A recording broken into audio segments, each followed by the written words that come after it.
Alors, donc, nous voici avec notre citrouille basique que nous allons un petit peu changer. Donc, j'ai été resté sur cette partie en me disant que on allait bien prendre en considération simplement la tige ici et séparer la tige du reste. Mon but, c'est d'aller un petit peu sculpter la citrouille proprement dit. Donc là, je vais faire quelque chose qui s'appelle un split. Ça me permet de récupérer simplement la tige seule. Hop, je la désolidarise de la surface de subdivision. Alors, je peux en mettre une directe ici. Je peux la cacher pour l'instant et ça me permet de visualiser la petite citrouille qui reste ici avec pas d'épaisseur et simplement le trou qui correspond. Alors je vais pas mettre de l'épaisseur tout de suite parce que ça va être plus difficile si j'ai une épaisseur pour le sculpting ici. Ça va me faire des choses qui vont pas être terribles. Donc je mettrai l'épaisseur après. Par contre, ce que je désire faire également, c'est sans doute avoir une bouche. Donc pour avoir une bouche, le plus simple, je pourrais partir sur ce maillage-là et puis découper. Ça me ferait des choses qui seraient pas forcément très pratiques, parce que je serais sur des, en réalité, petits rectangles ici. Ce que je vais prendre en considération, donc je vais repasser sur une vue peut-être un peu plus de côté, et je vais aller faire simplement euh, une, euh, une petite spline comme ça, un petit peu genre bouche. Voilà, donc je pose bien mes petites tangentes. Tac, voilà. Donc elle est un peu grande, je vais la diminuer. Donc j'ai un troisième objet qui s'appelle spline ici, hein. Donc je vais simplement le diminuer un minimum pour avoir à peu près la bonne taille que je veux, la placer comme ceci. Et puis je vais finalement réaliser par exemple une extrusion. Donc cet objet-là, je vais le mettre en mode solo. Cet objet qui est juste là, je vais simplement l'extruder. Ça me permet d'avoir un vrai objet. Et par rapport à mon objet qui est en dessous, alors je vais renommer un minimum, hein, et après c'est compliqué. Voilà, parce que j'ai pas besoin de le renommer tout de suite, puisque je vais m'en servir pour creuser ici ma petite, mon petit objet. Alors, je vais pas bouger trop cette partie-là, mais plus cette partie-là. Trouver peut-être la bonne taille, alors, en fonction de là où c'est. Puis je vais réaliser une opération booléenne. Opération booléenne, ça se trouve ici. Donc mon résultat A et mon résultat B. Alors, je pourrais les condenser ici, hein. Ça pourrait être pas mal d'ailleurs de le faire avant. Et faire un connect object to delete. Connect object plus delete ici. Ça me permet d'avoir les deux objets et de faire des éléments qui sont un petit peu comme ceci. Donc, mon extrusion, c'était la partie comme ceci, de devant, qui était le sourire, et ma subdivision de surface, c'était ma petite citrouille. Donc, vous voyez que c'est exactement ce que je veux, mais à l'inverse. Donc, je vais inverser, bien entendu, cette fonctionnalité. Alors, ce qu'on peut voir ici, c'est que dans les opérations booléennes, il y a plein d'options. Donc, c'est A subtract B. A subtract B. Ça marche. Par contre, ce qui marche moins bien, alors, la high quality, voilà, ça peut être quand même pas mal. Ça me fait quand même des choses ici qui sont moins quadrangulaires. Au final, on fera sans doute un petit remesh quelque part. Alors, je peux toujours, hein, pour l'instant, par exemple, là, c'est un peu tangent ici.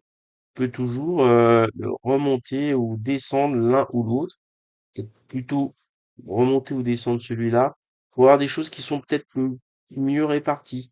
Là, j'étais juste très limite. Vous voyez ici, c'est assez proche en fait. Donc, si je prends des choses un petit peu plus francs, je vais sans doute avoir moins de difficultés à faire ma retopologie ensuite. Ensuite, ce qui m'embête, j'avais dit pas d'épaisseur pour l'instant, et il me génère cette épaisseur ici, dû au fait que j'ai une booléenne.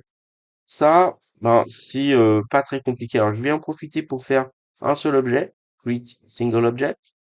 Donc déjà, voilà, j'ai une petite soudure hein, ici qui va se réaliser. Et puis, je vais lui dire d'aller chercher justement le A subtract B, c'est pas mal. J'ai A union B, ça m'intéresse moins. A subtract B, c'était pas mal. A intersect B, c'était pas mal aussi, mais c'est pas ce que je veux. Moi, celui que je veux, c'est A without B. Et là, du coup, ben, j'ai plus l'épaisseur. Donc, c'est exactement ce qui me convient pour réaliser ce que je veux faire. Alors, là, plusieurs options. Vous pouvez faire un Save incrémental. Vous pouvez garder cette option-là et cliquer avec la molette sur l'opération booléenne pour aller chercher un current state to object, par exemple. Ce qui va me réaliser ici une copie. Donc, j'ai mon historique. Je peux cacher mon historique ici. Il n'y a pas de problème. Ça va me permettre, eh bien, alors je l'ai caché, mais j'ai celui-ci en fait hein, qui apparaît ici. C'est pour ça que je le vois toujours. Hein. Si je cache celui-ci, je ne le vois plus. Donc ça, c'est ma petite copie. C'est celle que je vais utiliser pour faire du sculpting. Et au cas où, j'ai dans ma sauvegarde finalement, eh bien, cette opération boolean sur laquelle je peux revenir. Si jamais j'ai mal placé les éléments. Et vous voyez que là, mon sourire, il est bien triangulaire. J'ai bien des éléments qui sont assez proches de ce qui m'intéresse en réalité. Ce que je vais faire, donc, c'est passer dans les layouts qui sont supérieurs ici. Donc, moi, j'ai des petits layouts un peu customisés, par exemple Redshift. Mais ici, je vais aller sur Sculpt. Donc, normalement, vous avez ce petit layout-là. Les outils sont un peu différents. L'organisation de l'interface est un petit peu différente. Et surtout, ce qui va m'intéresser ici, c'est d'aller chercher mon objet et de bien être en mode modèle et de lui augmenter sa subdivision. Pourquoi je fais ça? Vous voyez, là, je vois quasiment plus rien parce que j'ai une grosse définition ici. Donc ça va me permettre, alors si je retourne en NA, on va mieux visualiser peut-être les opérations que je suis en train de faire. Hein. Je vous rappelle NA, NB pour voir ou non les lignes. Et ça me permet d'aller comme ça prendre en considération les divers éléments. Plus ça va être subdivisé, plus finalement je vais pouvoir agir ici de manière à créer, à sculpter en positif, notamment avec l'outil Draw. Vous voyez, je fais une petite bobosse là, hein, pourquoi pas. Alors, je peux faire un CTRL Z. Et avec le même outil, mais avec CTRL, je peux faire l'inverse pour, par exemple, créer une zone, ce qui m'intéresse, pour les yeux. Deuxième zone pour les yeux. Voilà, on dirait qu'il a un nez un peu au milieu. Pourquoi pas, il est un peu décalé, donc ça peut être pas mal. Voilà. Tac, je peux revenir un petit peu comme ça pour donner des petites formes un peu différentes. Hein. Alors, je peux changer la taille de ma brosse simplement avec CTRL, clic molette d'un côté ou de l'autre. Si je veux descendre, je refais des petits bubons comme ça, en négatif. On va faire un petit négatif par là, avec CTRL. Donc je peux réaugmenter, lui faire une petite bosselette ici, une grosse ici. Donc voilà, vous avez compris à peu près le principe. Donc je peux rajouter des éléments, il n'y a pas de problème. Commencer à sculpter un petit peu. Alors vous avez tout un tas d'outils ici. Hein. Ce qui peut être intéressant, c'est peut-être voilà le knife aussi, hein. Faire des petites coupures un peu comme ça pour avoir des éléments un petit peu plus j'allais dire violent, c'est pas le cas. Voilà, vous avez l'inflate aussi, hein, par exemple, qui peut faire un petit peu. Alors des fois, parfois entre les outils, hein, ça peut être un petit peu redondant certains outils. Donc là, je le fais à la souris tranquillement. J'ai pas branché ma tablette, mais pour ce genre de travail un petit peu comme ceci, c'est vrai que la plupart du temps, je le fais plutôt à la tablette. Voilà, tablette.com. Et donc voilà, vous testez un petit peu les différents outils. Ce qui est intéressant, peut-être aussi, c'est le grab. Donc le grab, hein, ça va me permettre de pousser un petit peu ma modélisation. Le smooth, bien entendu. Donc le smooth, hein, par exemple, là je vous le fais sur l'œil, ça récupère finalement, ça lisse tout ça. Donc ça récupère aussi la position finalement quasiment ancienne, hein, si je le fais là-dessus, ça me récupère ma position originale de mes vecteurs. Donc tout ça va faire que ben on a une certaine forme ici et ça va nous permettre de sculpter correctement notre petit objet sans souci.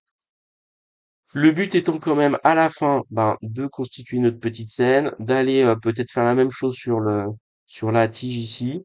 Notre petit élément est plutôt quand même défini, donc on peut essayer de refaire un remesh pour voir si c'est bien ou pas. Là, ça pourrait être intéressant de le faire également. Ça peut être surtout intéressant de basculer, hein, parce que vous voyez ici, si je rebascule sur un sous-objet que sont les polygones, je perds un peu ma sculpture, carrément même. Parce que c'est ici en tag que ça apparaît. Et bon, ça peut être pas mal de faire un current state to object, par exemple. C'est encore une fois une copie, donc je peux cacher cet original ici et revenir a posteriori. Mon élément, alors, je vais quand même le renommer parce que sinon au bout d'un moment je ne vais rien comprendre. Et cet élément, bah, je peux euh, le customiser encore une fois. Je pourrais par exemple, aller chercher un petit remesh, voir comment il se comporte mon remesh pour avoir quelque chose de plus allégé. Donc là, je vous laisserai faire un petit peu les tests, hein, puisque oui, là, il m'a allégé, mais quand même pas trop, mais il m'a allégé. Et surtout, il m'a fait une retopologie et j'ai plus les petites problématiques que j'avais là. Vous voyez tout ça là? Tout ça qui était pas très joli. Hop, là, et j'ai même pas, je suis même pas allé vraiment dans les paramètres ici. Ça me paraît pas mal. Là aussi, je peux faire un nouveau current state to object. Là, c'est vraiment en non destructif hein, que je vous montre un petit peu les choses. Moi, je m'amuse pas forcément à garder tout l'historique. Et une fois qu'on a tout ça, alors je pourrais même pousser plus hein, sur l'optimisation de mon mesh ici. Et ce petit mesh reméché, je vais pouvoir aller basculer en sous-objet. Vous voyez que ça garde ici, hein, finalement, les différents éléments. Je vais rebasculer dans mon interface standard. Ça garde les éléments de sculpture puisque je n'ai plus le tag et puisque ça a été empilé. Et ce que je peux réaliser ici, c'est lui faire un extrude. Alors, je pourrais directement mettre par exemple, un Siken. Le Siken, c'est que dans un sens. Moi, ce que je veux faire, c'est un extrude, mais à l'intérieur, pour avoir une épaisseur à l'intérieur, pour que ça puisse matcher parfaitement bien avec le haut ici de ma tige. Le Siken, il le fait dans un sens. C'est pas mal le Siken, c'est un nouvel outil. Mais là, pour le coup, je vais me servir plutôt d'un extrude. Et sur l'extrude, il faut faire attention. Donc, l'extrude, hein, vous pouvez extruder dans un sens ou extruder dans l'autre. Donc, moi, j'extrude plutôt dans le sens ici, en interne, en négatif. D'accord? Alors, vous voyez que là, ça marche moyennement bien. Pourquoi ça marche moyennement bien? Parce qu'il n'a pas fait l'extérieur. Ça aurait été pareil. Si j'avais fait dans l'autre sens en positif, il m'aurait pas fait l'intérieur. Alors, c'est pas grave, hein, puisque là, nous avons une petite option qui s'appelle Create Caps qui me permet, une fois coché, eh bien, de trouver, vous voyez la différence? Tac. Bah, de trouver les deux côtés, en fait, hein, de mon épaisseur. Donc ça, c'est plutôt cool. On va pouvoir mixer un petit peu tout ça, rajouter des détails, rajouter des yeux, des dents, des choses comme ça, un éclairage, peut-être un fond, des matériaux, bien sûr, pour avoir notre image finale. Voici une petite présentation un petit peu rapide ben, des objets qu'on peut, enfin des outils qu'on peut utiliser sur Cinema 4D pour commencer un petit peu à faire ce genre de choses. Voilà, donc des petits détails en plus, les yeux, les dents, un petit éclairage, quelque chose avec un backdrop, c'est un fond avec des caméras, des lumières bien sûr et un dome light pour les réflexions notamment. Donc ici c'est avec un HDRI. Et puis bien sûr je suis passé euh, par Substance Painter pour retravailler un petit peu les matériaux et voir un petit peu comment peut se passer pour mélanger.